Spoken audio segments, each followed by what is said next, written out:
بسم الله الرحمن الرحيم. أهلا وسهلا بكم جماهير نادي الزمالك. فيديو النهاردة فيديو عن مجموعة من أخبار نادي الزمالك. معكم سامي حسن، ونبدأ على طول بأول أخبار نادي الزمالك. موعد مباراة الزمالك القادمة بعد التعادل مع سيراميكا كليوباترا. انتهت مباراة الزمالك وسيراميكا كليوباترا بالتعادل إيجابي بهدف لكل فريق في اللقاء الذي أقيم يوم الخميس الماضي ضمن منافسات الجولة الخامسة من الدوري المصري الممتاز. واستضاف استاد القاهرة الدولي المواجهة التي شهدت أول ظهور للسويسري كريستيان جروس في ولايته الثانية كمدير فني للزمالك بعد توليه المهمة خلفا للبرتغالي جوزيه جوميز.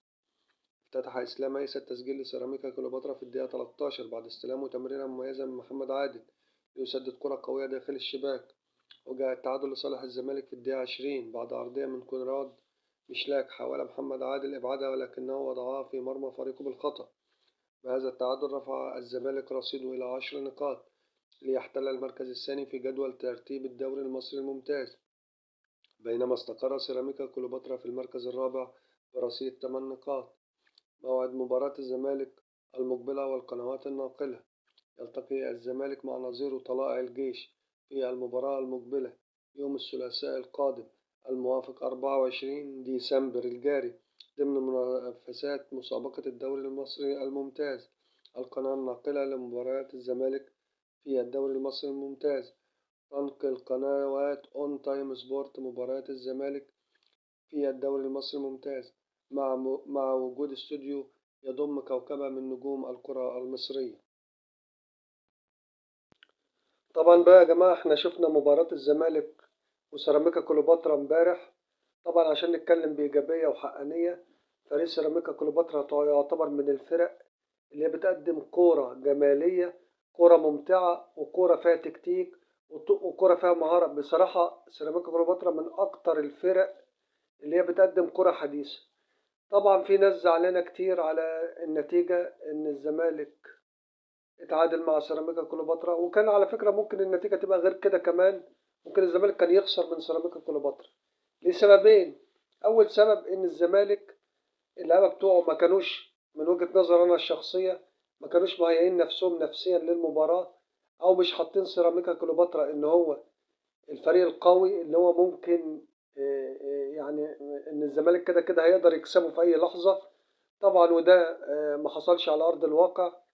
تاني أهم إن نتائج الزمالك مع سيراميكا وكليوباترا خلال الدوريات وخلال الفترة اللي فاتت دي كلها من ساعة ما سيراميكا لعب الزمالك، الزمالك متفوق على سيراميكا كليوباترا باكتساح. يعني تبص تلاقي الزمالك لعب تقريبا ما يقرب من 8 ماتشات، الزمالك كسبهم كلهم، ما خسرش ولا ماتش ولا تعادل ولا ماتش. فده ممكن يكون سبب ناحية نفسية للاعيبة نادي الزمالك إن المباراة مضمونة، كده كده مضمونة.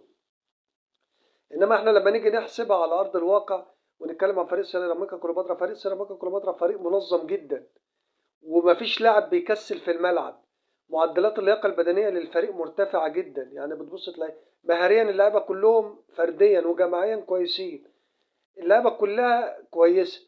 التكتيك في الملعب بينفذوا المطلوب على أكمل وجه.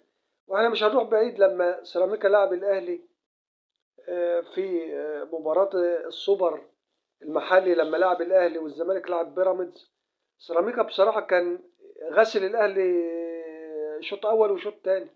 بس الاهلي بحكم التوفيق والخبرات قدر يكسب سيراميكا، مع ان سيراميكا كان في الماتش ده احسن من الاهلي واقوى من الاهلي. فاحنا مش عايزين نقول ان الفريق سيراميكا فريق ضعيف والزمالك اتعادل معاه والكلام ده. هو المفروض الزمالك يكسب لان الزمالك بينافس على بطولات، بس الواقع بيقول في ارض الملعب لا، سيراميكا كان مكتسح، وكان مادي اداء كويس جدا، وجاب جونين في الشوط الاولاني كانوا فيهم تسلل. دي حاجه من ضمن الحاجات اللي بنتكلم فيها عن سيراميكا. بالنسبه للحاجه الثالثه اللي كانت في الماتش سلبيه برضك من وجهه نظري أنا الشخصيه هي الحكم امين، اللي هو مفترض ان هو امين وهو غير امين بصراحه يعني، وعمر وهو غير عادل. يعني هو الحاجتين الصفتين اللي هو متسمي بيهم مش موجودين. في واحد هيقول لك يا عم لا، ده هو ما ظلمش الزمالك في حاجه، كلام من ده، ما في فار، في كلام من ده. انا هقول لك الموضوع مش موضوع ظلم او مش ظلم. انا الحكم امين عمر بصراحه انا مش عارف هو ما بيراجعش نفسه ولا ايه. انا بحس ان هو جاي بيجي في ماتشات الزمالك بيبقى اكنه كان قبلها بيوم عنده حاله وفاه، وعنده غم وعايز يطلع غمه ده على لعيبه الزمالك وعلى فرقه الزمالك.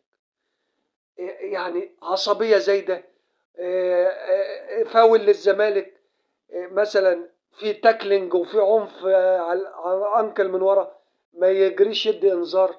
انما يدي الانذار بعد ما تكون الكره يعني هيموت لاعب الزمالك. في نفس الوقت لو لمسه من لاعب الزمالك لاعب سيراميكا تلاقي الانذار طالع بسرعه وطالع يجري. انا مش عارف يا كابتن امير عمر، انت مش عايز تحب نفسك ليه وتبقى عندك حياديه عشان اسمك يبقى كويس؟ ده انا وجهة نظري عن التحكيم امبارح في مباراة الزمالك. ولو ان انا من وجهة نظري ان هو يعني ما ظلمش الزمالك مثلا بنسبة كبيرة، هي تعتبر يعني 55 45، الا انه هو عصبيته في الماتش ده وفي الماتشات اللي سابقة لماتشات ديت مع الزمالك كان كل ماتشاته يا اما يدي طرد يا اما انذارات كتيرة للاعيبة نادي الزمالك. فطبعا دي كانت من ضمن الحاجات السلبية كانت في المباراة امبارح. عندنا ماتش طلائع الجيش اللي احنا قلنا الخبر عليه. عايزين لعيبة الزمالك تركز أكتر من كده شوية. الدوري ده مش دوري طويل ولا حاجة، اللعبة لازم تركز عشان إن شاء الله فقدان النقط كده في الأول مش مفيد. عندنا ماتش طلائع الجيش، طبعا طلائع الجيش خسران الماتش اللي فات من بتروجيت، هينزل متحفز. وطبعا احنا عارفين مدربين نادي الزمالك عبد الحميد بسيوني لما بيجي يلعب الزمالك مع أي فرقة بتلاقي أي مدرب من مدربين نادي الزمالك بتلاقي شحن بطاريات اللعيبه زياده عن اللزوم عشان يبقى في تاكلينج، في عنف، في سرعه، في لازم يعني يثبت نفسه في المباراه زي ديت. فطبعا عايزين لعيبه نادي الزمالك تركز في المباراه ديت عشان تمحي الصوره بتاعت ماتش سيراميكا.